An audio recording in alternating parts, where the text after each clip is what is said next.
এটা পূর্ব নির্ধারিত, পূর্ব পরিকল্পিত, রাজনৈতিক উদ্দেশ্য প্রণোদিত।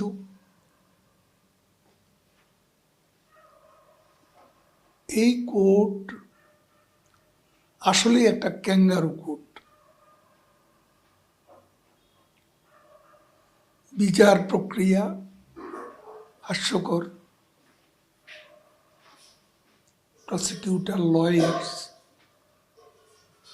এবং বিচার প্রক্রিয়া যারা বিচারক, বিচারপতি, এরা সকলেই পাকিস্তানপন্থী জামাত শিবিরের সঙ্গে জড়িত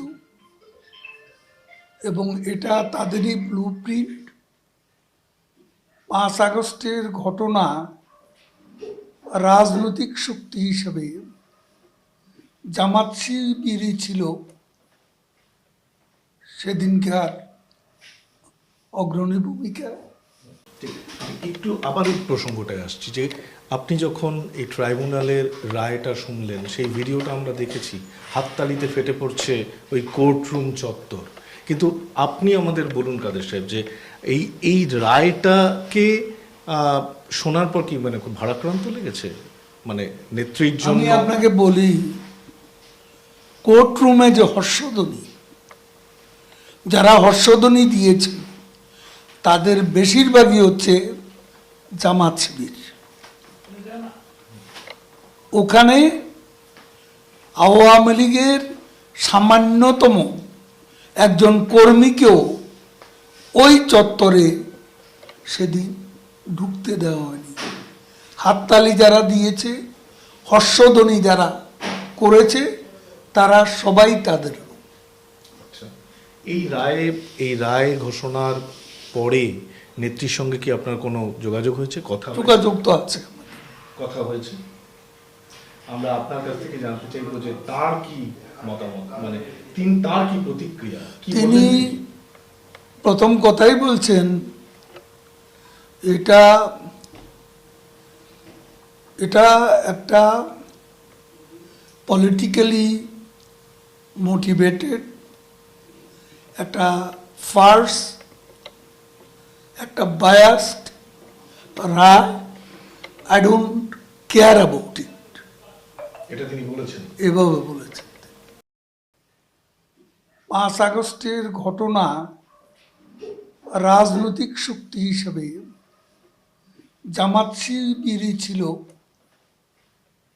সেদিনকার অগ্রণী ভূমিকা এবং তারা এসে কতগুলো পরিকল্পনা বাস্তবায়ন করে।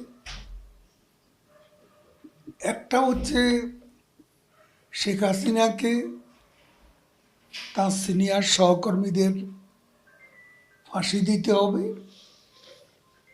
তার মানে এই ট্রাইব্যুনালে যুদ্ধাপরাধী, মানবতা বিরোধী অপরাধীদের বিচার হয়েছিল।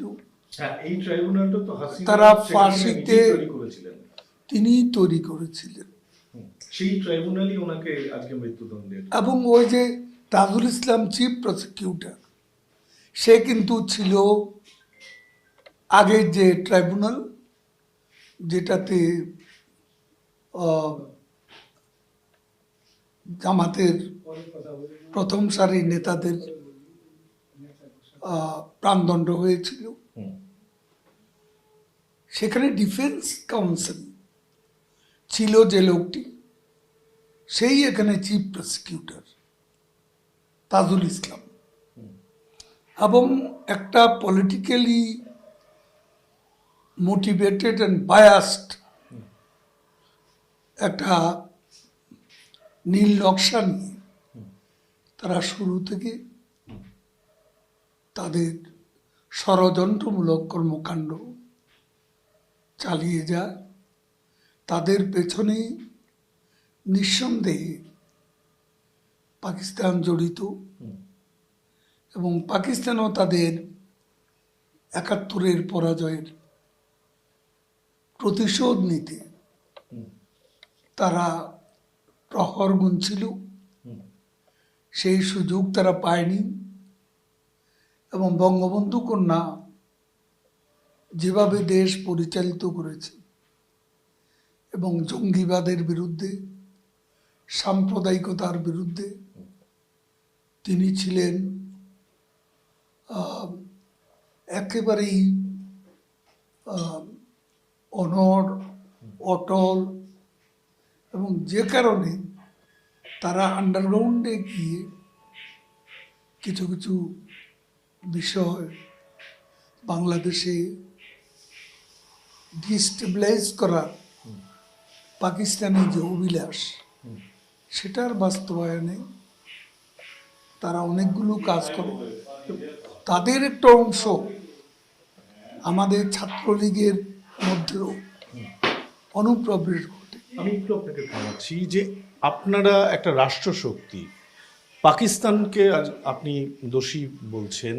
পাকিস্তান যেভাবে শাখা বিস্তার করছে, আপনার ছাত্রলীগের মধ্যে ঢুকে তাদের সংগঠন করছে, এগুলো আপনারা টের পাননি? আপনাদের মধ্যে কি তাহলে একটা জনবিচ্ছিন্নতা তৈরি হয়েছিল?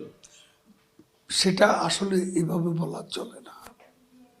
তারা এটা সুকৌশলে করেছে, কিন্তু বাইরে আমাদের ভাবমূর্তি কি ছিল? ভাবমূর্তি ছিল শেখ হাসিনা জঙ্গিবাদের বিরুদ্ধে, সাম্প্রদায়িকতার বিরুদ্ধে তিনি সোচ্চার এবং নীতিগতভাবে শক্ত অবস্থানে, এবং যে কারণে শেখ হাসিনাই একজন রাষ্ট্রনায়ক যিনি অসম সাহসী, যুদ্ধাপরাধী, মানবতা বিরোধী অপরাধী এদের বিচার করেছিলেন, ফাঁসি দিয়েছিলেন এবং ফাঁসি দিয়েছিলেন। যেমন সাকা চৌধুরী বা এই নামগুলো কিছুটা আমরা শুনেছি। তারা তো প্রকাশ্য রাজনীতি ছিল না। আচ্ছা, আমি একটু অন্য প্রসঙ্গ বলছি। এটা ঠিক এটা ঠিক যে শেখ হাসিনা এখানে আইএসআর ইন্টেলিজেন্স কাজ করেছে। ভেতরে ভেতরে পাকিস্তানের দূতাবাস তো ছিল। আমার কথা হচ্ছে যে গণভিত্তি সম্পন্ন একটি রাজনৈতিক দল এবং প্রশাসন, সেখানে আপনারা এটা বুঝতে পারেননি? আমরা বুঝতে পেরেছি, মানে প্রকাশ্যেও তো কিছু তৎপরতা ছিল। এই যে জামাতুল মুজাহিদিন, তো হরকাতুল জিহাদের যে বক্তব্যটা ছিল জবানবন্দিতে, সেটা যে হাওয়া ভবন থেকে 2004 সালে হাওয়া ভবনের নির্দেশে বঙ্গবন্ধু অ্যাভিনিউতে শেখ হাসিনার যে র্যালি, সেই র্যালিতে ভয়াবহ গ্রেনেড বিস্ফোরণ হয়েছিল। নেত্রীকে প্রাইম টার্গেট করে, তিনি তখন বিরোধী দলের নেতা, জাতীয় সংসদ, তার ততটা ক্ষতি হয়নি। আমাদের নেতারা হিউম্যান শিল্ড তৈরি করে তাকে প্রোটেকশন দিয়েছিল। একটা গ্রেনেড যখন নিক্ষেপ করে, একটা গ্রেনেড যদি, যে ট্রাক ছিল মঞ্চ, ট্রাকের ডালায় লেগে নিচে পড়ে না যেত, তাহলে সেদিন আমাদের নেত্রী জননেত্রী শেখ হাসিনার বেঁচে থাকার কোনো উপায় ছিল। জীবনে উনি প্রচুর জীবনের ওঠানামা দেখে প্রচুর সংঘর্ষের মধ্যে দিয়ে তিনি এসেছেন এবং উপমহাদেশে আমি বলছি, কিন্তু ওনার সম্পর্কেই যে আমরা যারা বাইরে, আপনার দেশের লোক নই, আমরা বাইরে থেকে ওনার ছবি, উনি একজন প্রগতিশীল মানুষ, উনি নতুন নতুন প্রযুক্তির দিকে বাংলাদেশকে এগিয়ে নিয়ে যাচ্ছেন, উনি পদ্মা সেতু করছেন, কিন্তু ওনার বিরুদ্ধে একটা গুরুত্বপূর্ণ অভিযোগ হচ্ছে গণতন্ত্রকে উনি হত্যা করেছেন। আপনার কি মনে হয় আজকের এই যে পরিণতিটা আপনাদের দেখতে হচ্ছে, আপনাদের শাসনকালে গণতন্ত্র হত্যা, বিরোধীদের জায়গা না দেওয়ার যে অভিযোগগুলো বারে বারে উঠেছে, সেগুলোই আসলে এই গোটা বিষয়টা মিশিয়ে এই জায়গায় এলো, এই পরিণতিতে এনে দাঁড় করালো? আপনি শুনুন, প্রথম আপনি আসুন যে সেনা শাসিত যে তত্ত্বাবধায়ক সরকার, তারা যখন জনমতের চাপে 2008 ইলেকশন দিতে বাধ্য হল,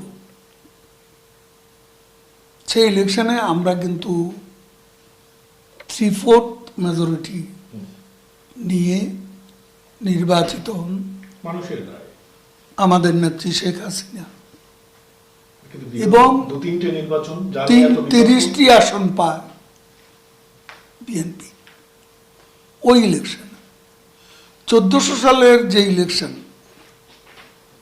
1400 সাল 1914 সালের 14 সালের ইলেকশনে অনেক কথা আছে, সব হয়তো বলার মতো স্পেস নেই, সেজন্য আমি বলতে চাই তারা অবরোধ ডেকেছিল নির্বাচনের বিরুদ্ধে, অপোজিশন। প্রধানমন্ত্রী শেখ হাসিনা শেষে তিনি নিজে বেগম জিয়াকে ফোন করে গণভবনে আমন্ত্রণ করেছিলেন এবং তিনি শুধু প্রত্যাখ্যান নয়, অশ্রাব্য ভাষায় গালিগালাজ করেছেন এবং তিনি কোনো অবস্থাতে রাজি হননি। আমি বলতে চাই, সেদিন যদি বেগম জিয়া গণভবনে আসতেন, বাংলাদেশের গণতন্ত্রের ইতিহাস অন্যভাবেও লেখা হতে পারত। কিন্তু তারপর 2018-তে আসে, 2018-তে কি হবে? তারা কিন্তু নির্বাচনে অংশ নেয়, অংশ নিয়ে তারা 7টি আসন পায়। দেখা গেল তারা মির্জা ফখরুল, বিএনপির মহাসচিব, তিনি 2 সিটে কন্টেস্ট করে একটা সিটে জয়লাভ করেন বগুড়া থেকে। কিন্তু সংসদ অধিবেশন যখন শুরু হয় তখন অন্য 6 জনকে সংসদে পাঠানো হয়, সংসদের ডেলিবারেশনে, বিতর্কে অংশ নিতে। কিন্তু মির্জা ফখরুল একদিনের জন্য কখনো নির্বাচিত এমপি হিসেবে সংসদে যোগ দেন। তার মানে এটা দ্বিচারিতায় ভরা বিএনপির রাজনীতি। শেষ নির্বাচন যেখানে বিরোধীরা বয়কট করেছিলেন, হ্যাঁ, শেষ নির্বাচনে আমরা চেয়েছিলাম তারা আসুক। তারা যখন আমি ইতিহাসে, আপনি ইতিহাসে না, আমি ইতিহাসে যাচ্ছি না, খুব সংক্ষেপে বলছি। কথাটা তো আপনাদের কাছে এটা ভুল ব্যাখ্যা আছে, এটা আপনি দেন আর না দেন, স্পেস দেন কিংবা দেবেন না, এটা আপনাদের ব্যাপার। আপনি যা বলবেন সেটা দেখেন। কিন্তু আমার কথাটা তো আপনাকে শুনতে হবে। 24-এর নির্বাচন আমরা শেষ পর্যন্ত চেষ্টা করেছি তারা আসুক, কিন্তু তাদের দাবি হলো ওই যে তত্ত্বাবধায়ক সরকার, যেটা 5ম সংশোধনী রায় বিচারপতি খায়রুল হক যে ব্যবস্থার প্রয়োজন নেই বলে যে রায় দিয়েছিলেন, আমরা সেই রায়কে ফলো করেছি উচ্চ আদালতে। সেখানে তত্ত্বাবধায়ক সরকার ছাড়া বিএনপি নির্বাচনে আসবে না এবং শেষ পর্যন্ত আসবে। তাহলে আমাদের দোষ কোথায়? না, একটা পারসেপশন, একটা এরকম এটা একটা প্রচার, কনস্টিটিউশনাল ব্যাপার না, ওটা কনস্টিটিউশনে নেই। তখন আমরা ওই সময় কি কনস্টিটিউশন অ্যামেন্ডমেন্ট করব, যেটা উচ্চ আদালত নাকচ করে দিয়েছে? তারা সেই তত্ত্বাবধায়ক সরকার ছাড়া তারা ইলেকশনে অংশ নেবে না। এরকম একটা পারসেপশন আছে যে বিরোধীদের একসময় আপনারা যথেষ্ট জায়গা দেননি এবং সেগুলো তিল তিল করে জমতে জমতে ক্ষোভ বিক্ষোভ একটা গণ অভ্যুত্থানের চেহারা নিয়েছে এবং তার ফলে আজকে আওয়ামী লীগ ক্ষমতার বাইরে, নেতারা দেশের বাইরে, নেত্রী, এই পরিস্থিতিটার জন্য আপনাদেরই গণতন্ত্র হত্যাই দায়ী, এরকম একটা প্রচার। না, এই জন্য আপনাকে আমি বিষয়টা পরিষ্কার করার চেষ্টা করেছি।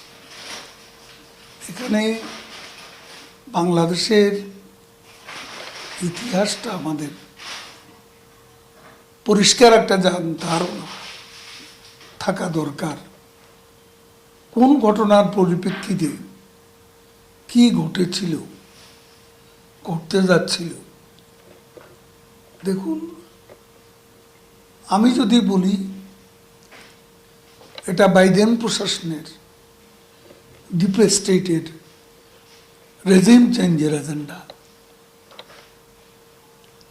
মার্কিন দূতাবাসে বসে পিটার হার্স যেটা পরিচালনা করেছিল, প্রতিদিনই বিরোধীদের রাজনৈতিক অফিসের মতো তাদের লোকেরা মার্কিন দূতাবাসে বসে বসে পরিকল্পনা করেছিল, ব্লুপ্রিন্ট বাস্তবায়ন করেছিল। এই বাস্তবতাকে অস্বীকার করার কোনো উপায় নেই। ইউনুস হচ্ছে ডিফেস্টেটেড ফেস এবং এই ইম্পোস্টার ইউনুস পাপেট, একটা বড় শক্তির পাপেট হিসাবে সেদিন এই ভায়োলেন্ট ইনসারেকশনের মুখচ্ছবি হিসেবে মঞ্চে আবির্ভূত হন। সেখানে রাজনৈতিক শক্তির মধ্যে জামাত শিবিরই ছিল মূল, যারা জড়িত হয়েছিল। ছাত্রদের একটা বিরাট অংশ তারা প্রতারিত হয়েছিল। প্রতারণামূলক কৌশল অবলম্বন করে ছাত্র সমাজের আবেগকে এ উত্থানের সঙ্গে জড়ানো হয়েছে। একটু আবার এই প্রসঙ্গটায় আসছি যে আপনি যখন এই ট্রাইব্যুনালের রায়টা শুনলেন, সেই ভিডিওটা আমরা দেখেছি, হাততালিতে ফেটে পড়ছে ওই কোর্টরুম চত্বর। কিন্তু আপনি আমাদের বলুন কাদের সাহেব, যে এই রায়টাকে শোনার পর কি মানে খুব ভারাক্রান্ত লেগেছে, মানে নেত্রীর জন্য? আমি আপনাকে বলি, কোর্টরুমে যে হর্ষধ্বনি, যারা হর্ষধ্বনি দিয়েছে তাদের বেশিরভাগই হচ্ছে জামাত শিবির। ওখানে আওয়ামী লীগের সামান্যতম একজন কর্মীকেও ওই চত্বরে সেদিন ঢুকতে দেওয়া হয়নি। হাততালি যারা দিয়েছে, হর্ষধ্বনি যারা করেছে, তারা সবাই তাদের। এই রায় ঘোষণার পরে নেত্রীর সঙ্গে কি আপনার কোনো যোগাযোগ হয়েছে? যোগাযোগ তো আছে, কথা হয়েছে। আমরা আপনার কাছ থেকে জানতে চাইবো যে তার কি মতামত, মানে তার কি প্রতিক্রিয়া। তিনি প্রথম কথাই বলছেন এটা একটা পলিটিক্যালি মোটিভেটেড একটা ফার্স, একটা বায়াসড রায়, I don't care about it, এটা তিনি বলেছেন। এভাবে বলেছেন।